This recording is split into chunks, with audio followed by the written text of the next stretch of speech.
I was born in Lucknow, India.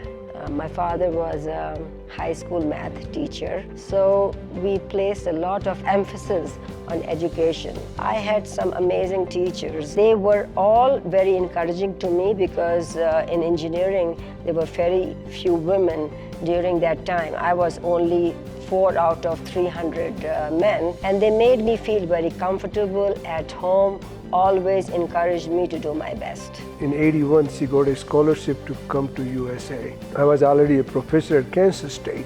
So what happened is that she transferred to Kansas State. I was in electrical engineering and she was in chemical engineering. My thesis was writing algorithms with a lot of emphasis on numerical analysis. In 1981 and 1982, that was the time that the FCC was basically awarding cellular licenses based on comparative hearing. Raj has a PhD in cellular mobile radio. It so happened that Jerry Stover, who was the chairman and co-founder of GenCom, ran into Raj at SMU in one of those meetings, and he introduced Raj to Craig Farrell, who was the CTO of GenCom, and Craig asked Raj and I to help him with the FCC, doing coverage and interference analysis based on carry contours, because that was what FCC was using. It was a very difficult and a tedious task. I thought to myself that this is very time-consuming, and since I was very familiar with computer algorithms, I took on the task of writing the algorithm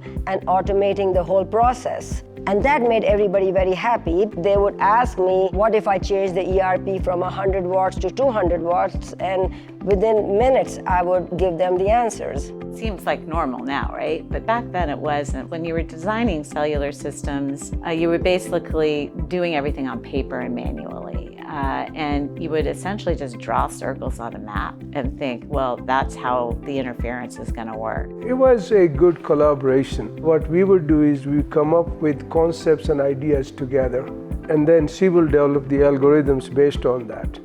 What they did and what she did from digitizing buildings. I mean, nobody was doing that back then. You know, you're used to it now with Google Maps. I mean, they were Google Maps before Google Maps. They were figuring that stuff out. It was incredible what she developed. You want to make sure that the tools that you're writing are indeed, they work in real life. So to make sure that we validate our computer models, we also developed a series of testing equipment where we would go and check the coverage and interference of how the system is performing. The prediction tools led to the development of the testing tools. Very soon, we were designing all of North America, Europe. We were designing systems all over the world.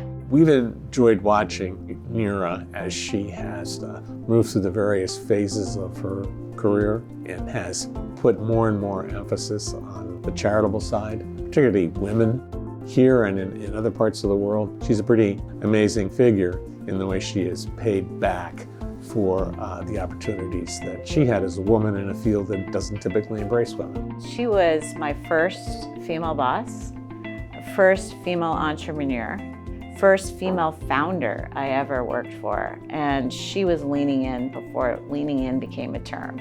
I'm very lucky and very proud to be part of Team Neera. It's really a Team Neera. It's not a team. She can ask questions, what's working, what's not working, not a PhD scientist like me, but somebody real. And she's also a trooper. And that showed up from day one. There is a song by Cody Johnson that says it all about our journey. The song goes, if you got a chance, take it. Take it while you got a chance. If you got a dream, chase it. Because the dream won't chase you back. This sums our beginning of LCCI and our journey in the wireless industry.